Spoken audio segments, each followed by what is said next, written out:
اليوم رانا في مطار اسطنبول، راح نوريك لي زيتاب اللي راح تخرج بهم من مطار اسطنبول. بعد ما تهبط من الطياره راح تلقى روحك في لاباف وين راح يكاشوا لك الباسبور تاعك. غتقعد حوالي واحد نصف ساعه على حساب الغاشي هذاك اليوم.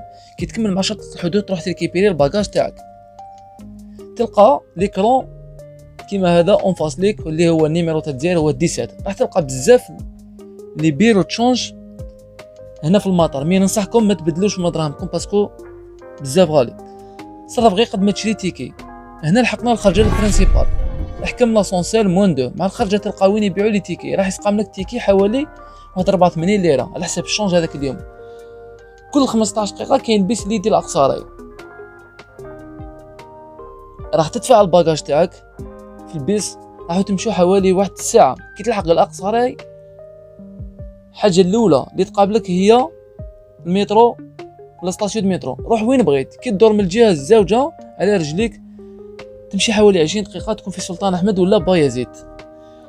الرحله هذه راح تسقام لك 84 ليره اللي هي حوالي 90 بدرهم، بصح كون تروح بالطاكسي تسقام لك حوالي 600 الف. سلام عليكم.